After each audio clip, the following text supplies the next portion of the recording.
D-Day for hundreds of thousands of young students in South Korea. It's college entrance exam day. Several hours of tests packed into one day that could set the course of a young person's life.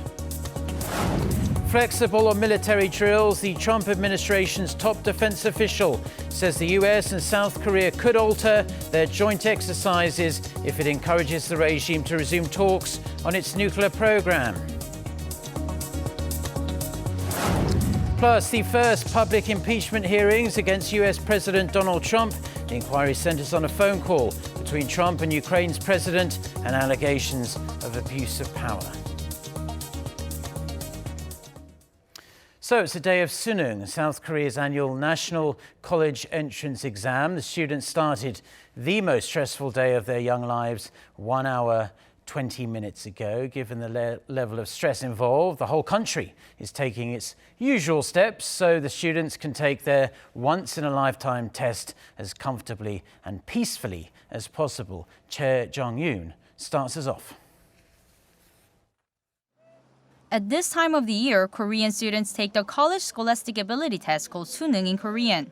On Thursday morning, in what it is the coldest Sunung in 5 years, nearly 550,000 students studied their once-in-a-lifetime college entrance exams at 1,185 test sites nationwide. The number of test takers this year is down more than 40,000 from last year due to an overall drop in the school-age population. The exams consist of Korean language, mathematics, English, Korean history, and subjects of the student's choice in either social or natural science. Some students can selectively take another foreign language or Chinese characters. In Korea, Sunung is a symbol of finalizing 12 years of elementary, middle, and high school education. As a result, determines which university they enter next year. To say the whole academic life of a Korean student leads up to this one day would not be an exaggeration. This, as there is a strong belief in Korean society that the college you attend shapes one's future. As the exam is considered a once-in-a-lifetime challenge, friends, teachers, and parents came to the test sites to give their encouragement. My son prepared for years to take this test. Some days not going to sleep until 2 in the morning. I hope he gets a good result so that he can go to the college he wants. I came early this morning to support our seniors. I wish them good luck after all their years of studying. Nationwide measures are being taken to support the test takers as well. During the morning rush hour, workers in the public sector and some private firms started work an hour later than usual. The country's stock markets has opened and closed an hour later as well. Along with additional subway trains and buses, police officers offered motorcycle rides to students who are running late. The best drivers have gathered to manage the streets near the test sites and give rides to the test takers who came to the wrong school.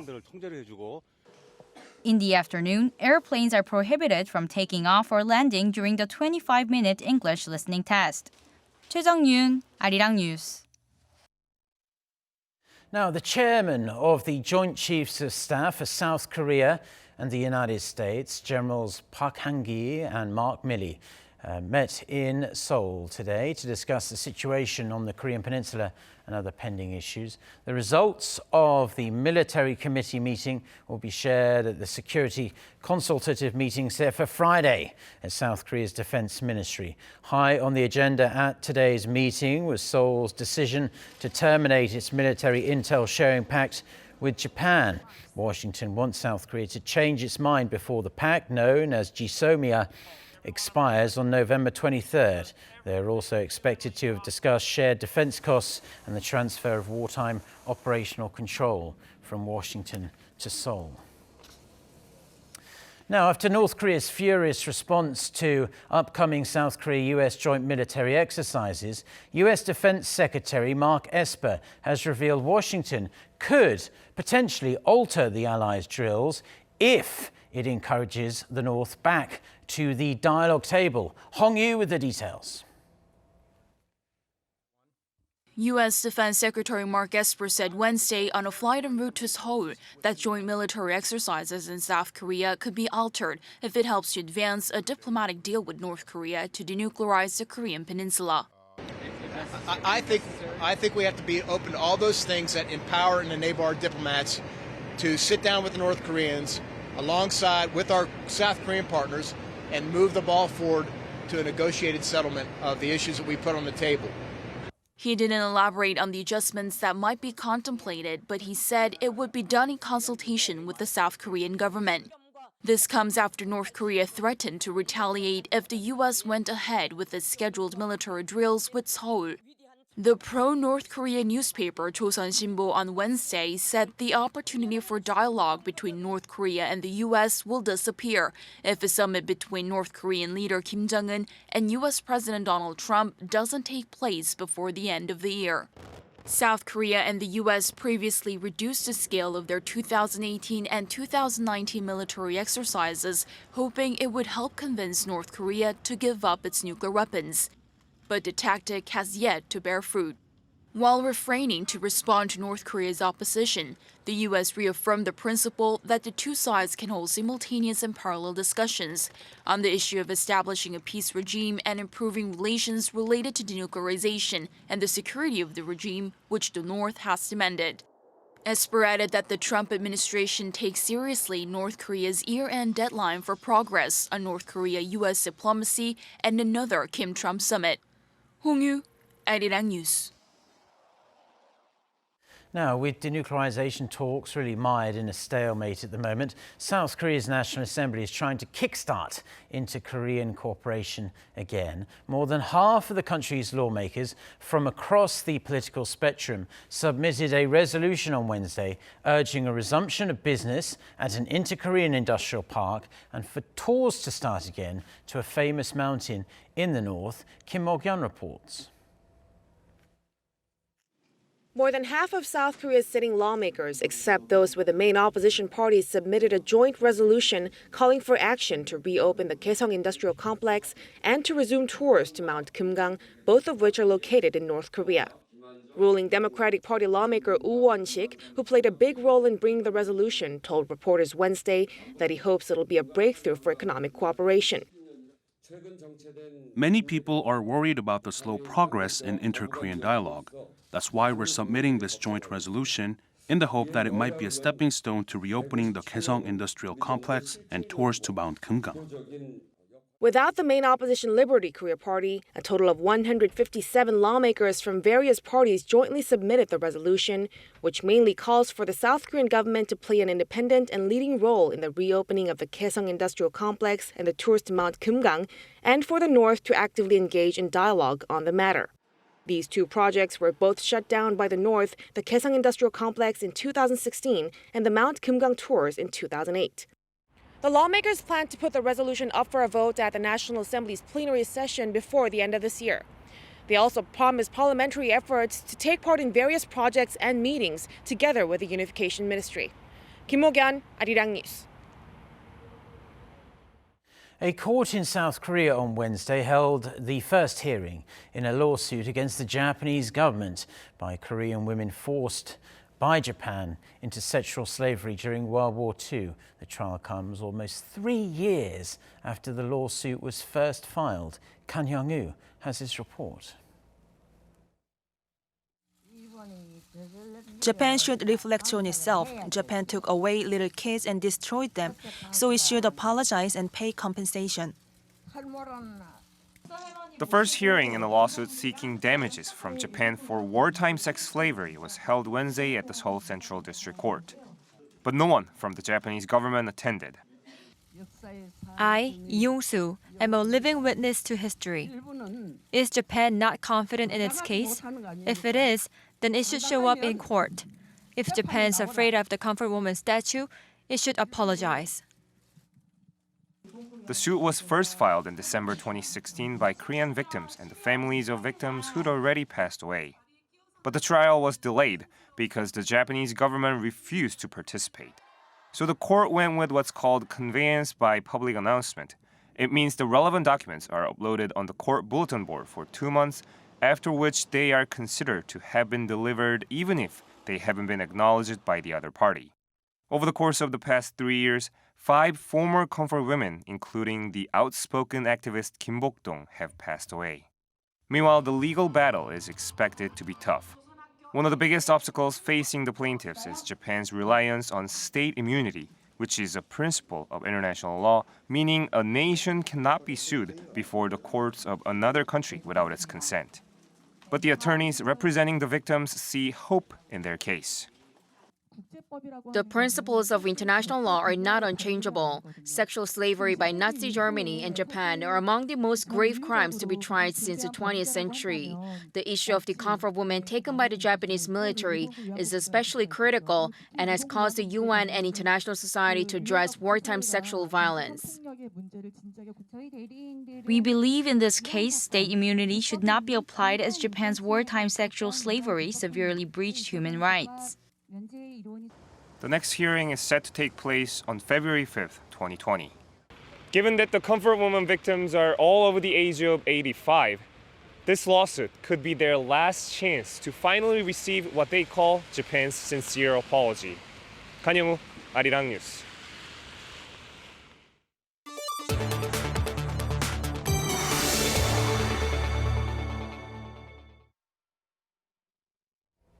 So only one place to start our world news segment today. To much fanfare, whether you like it or not, depending on which side of the political spectrum you are on. The public phase of the impeachment inquiry against U.S. President Donald Trump officially got underway on Wednesday. For more on this and other news from around the world, let's turn to our Kim Dami. So Dami, let's begin with this gentleman, William Taylor, who was widely seen as by the Democrats as their star witness in this first hearing.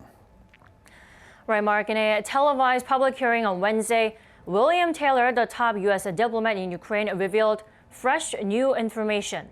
He testified that his staff heard President Trump speaking on the phone to the U.S. ambassador to the EU at a restaurant the day before President Trump's July 25th phone call with Ukraine's new leader.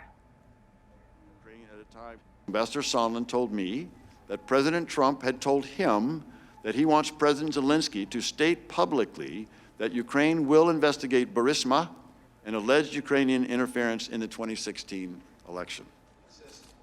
Taylor then testified that Sondland told President Trump that the Ukrainians were ready to move forward, underlining that he found it to be a confusing, unusual arrangement for making U.S. policy toward Ukraine. Taylor also told House lawmakers that he noticed there were two policy channels operating with Ukraine, a regular one and a highly irregular one. In addition, a top State Department official, George Kent, also testified that he never saw any efforts by U.S. officials to shield from scrutiny a Ukrainian gas company where former U.S. Vice President Joe Biden's son, Hunter Biden, sat on the board because of Biden's connection to the company. The man at the center of the inquiry was not happy at all, calling it a sham. It's a witch hunt, it's a hoax. I'm too busy to watch it, so I'm sure I'll get a report. There's nothing, I have not been briefed, no. There's nothing there. In a later press conference, Trump denied making any phone call. In this week's hearing schedule, former U.S. Ambassador to Ukraine Marie Yovanovitch will testify on Friday. The public hearings will lead to a vote in the House. If that passes, it will move to the Senate. 2/3 of the Republican-controlled Senate would then have to vote to remove President Trump from office. Hong Kong is resembling more of a battlefield these days as pro-democracy protesters continue to clash with riot police. The island endured yet another night of violence on Wednesday as protesters set fire to tram tracks, a bridge and roads. Riot police fired tear gas and used an armored vehicle to ram barricades and disperse protesters.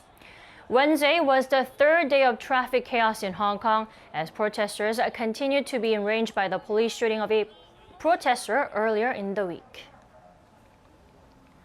Italy's famous lagoon city of Venice has been swallowed up by severe flooding. The water level reached at almost 190 centimeters on Wednesday, the highest water level in 53 years. Declaring a state of emergency on Wednesday, Venice's mayor said the government must listen, and he blamed climate change. The floods have destroyed historical buildings, including San Marco, and left 2 people dead.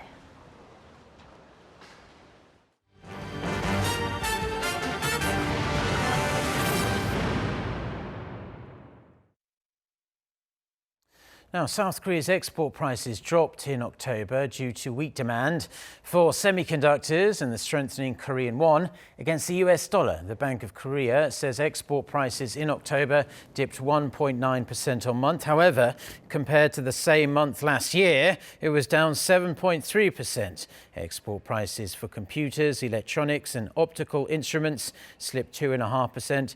Import prices fell 2.1% on month and 5.7% on year. So with concerns over a slowing economy, a government think tank has slightly lowered its growth forecasts for the South Korean economy for both this year and the next. Yoon Jung-min with the details. South Korea state-run research institute has lowered the country's growth rate for this year due to slowing investment and external risks. The Korea Development Institute said on Wednesday that it has lowered South Korea's growth rate to 2% for 2019, down 0.4 percentage points from its earlier forecast in May. The institute says slowing investment has dragged down the manufacturing sector and private consumption. Global downside risks include the U.S.-China trade war, which has been hurting Korea's exports for 11 straight months. The Research Institute has also cut the growth projection for next year to 2.3%, down 0.2 percentage points from its earlier figures. The institute, however, said domestic consumption and employment figures should pick up a bit next year. It also said exports and facility investment are forecast to gradually recover based on growing demand for semiconductors. We have taken into account the likely demand for investment in key industries centered around semiconductors if there's a rise in demand overseas. Despite a rather positive outlook for next year, the KDI warned of uncertainties from the U.S.-China trade conflict, a possible no-deal Brexit, and tensions in the Middle East. It has called for the government to maintain its expansionary fiscal policy and for the central bank to keep the economy healthy. The institute also stressed the importance of shifting the economic structure toward future industries, such as artificial intelligence and autonomous vehicles. Yoon Jung-min, Arirang News. Now, 2 cases of the plague have been confirmed in China, raising concerns over the possible spread of the illness to South Korea. However, it must be stressed, South Korean health officials say the risk of the highly contagious disease coming here is very low, adding they have enough vaccines in stock even if there were to be an outbreak. The plague, which used to be called the Black Death, killed tens of millions of people in Europe in the 1350s and causes symptoms such as fever, headache and vomiting. If left untreated, it kills basically anyone who gets it. The Seoul Metropolitan Government has named 18 foreigners from 14 different countries as honorary Seoul citizens. During the award ceremony on Wednesday, officials said the winners had greatly contributed to connecting Seoul with their home countries and increased awareness of multicultural families. Mayor Park Won-soon said Seoul will continue to work to improve the livelihoods of foreign residents in the capital. Seoul has awarded honorary citizenships to non-Koreans every year since 1958. So far, 853 foreigners from almost 100 countries have been honored. Now, the South Korean movie Parasite, which won the Palme d'Or at the Cannes Film Festival, is absolutely dazzling audiences in the United States. Now, the buzz around the film in the US has many pondering now if Parasite could add an Oscar, or 2 or 3 perhaps, to its ever-expanding backlog of accolades. Lee Seung-jae has this report. The South Korean film industry celebrated its 100th anniversary this year. Despite its century-long history, no South Korean film has ever been nominated for an Academy Award. However, this might all change with South Korean director Bong Joon-ho's Parasite, which won the Palme d'Or at the Cannes Film Festival earlier this year. Having won the Filmmaker Award at the Hollywood Awards and setting box office records for a foreign film in the U.S., watchers say Parasite has a chance to win not just one, but multiple awards at next year's Oscars. Parasite has the best shot at winning the Academy Award for Best International Feature Film, formerly known as Best Foreign Language Film, prior to the upcoming award ceremony in 2020. The film is expected to go up against the Spanish drama Pain and Glory, directed by Pedro Almodovar. However, critics say Parasite could capture even more awards, such as Best Story, Best Director, and Best Cinematography. Experts say if Parasite wins 1 Oscar or more, the success will pave the way for South Korean movies to penetrate film markets around the globe. The economic value of South Korean films would be higher in overseas markets. South Korean film companies and filmmakers would also enjoy greater advantages in markets around the world. The nominations for the Academy Awards will be announced on January 13th. The ceremony itself will take place in Los Angeles on February 9th. 이승재, Arirang News.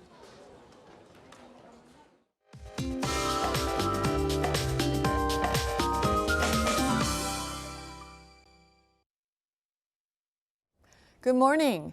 What a freezing cold Suneung test day we are having here in Korea. In fact, Seoul had its coldest Suneung morning in 5 years. And wintry gusts are only adding a sharp chill to the air with widespread cold wave alerts in place for here in the capital and its surrounding regions as well as parts of Gangwon-do province with a low of below -10 degrees in Gangwon-do province. And there's also a strong wind advisory being issued along the coast. Temperatures will be on the cold side all day and the wind will make it feel even colder than the actual temperatures. But highs will hike to positive side, so it should not affect our afternoon traveling, but just stay bundled up. Afternoon highs will only reach the single digits for most parts of the country and sunny skies will dominate and air quality will be normal to good. Readings will rise above season norms tomorrow, but do expect frequent showers into next Monday, and temperatures will drop to below freezing again early next week. That's Korea for you, and here's the international weather for viewers around the world.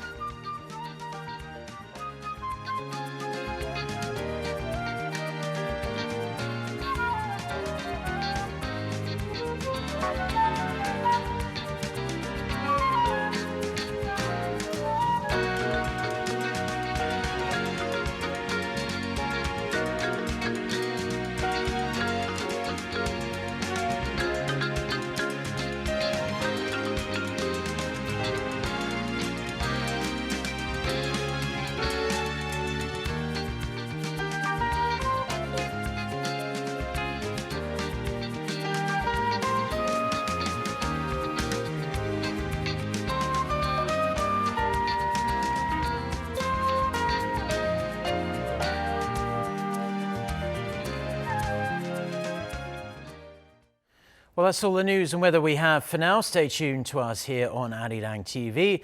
Our next newscast is coming up at noon Korea time with our very own Lee Ji-yoon. So until then, goodbye.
BizSmart sheds light on the advanced technologies and improved competitiveness of domestic startups which have achieved remarkable growth as global businesses. This week on BizSmart, we introduced Tuansbi, a developer of shampoo which is made with natural ingredients and can improve hair loss. Also, we look into CareTime, a company which has developed a portable skincare device with enhanced absorbing power. And we explore Upstream Korea, which aims to bring about changes to the society by providing a product that can deliver significant messages. Don't forget to tune in and join us.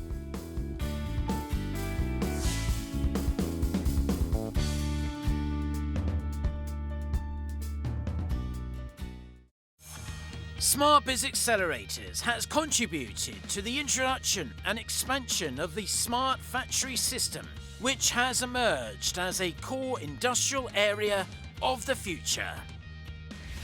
This week on Smart Biz Accelerators, we look into Samdong Industrial, a company specializing in extrusion processing of plastic films based on the 50 years of history. Itsolei, a maker of Korean jangjorim, or beef boiled in soy sauce. And NC, a manufacturer of cotton products, which is a small but competitive business. Be sure to tune in and join us.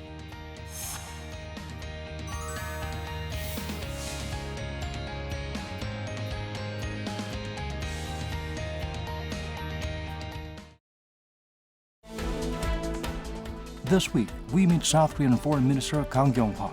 To mark the 30th anniversary of its ties with ASEAN nations, South Korea is set to host the 2019 South Korea-ASEAN Special Summit and an inaugural Korea-Mekong Summit in Busan.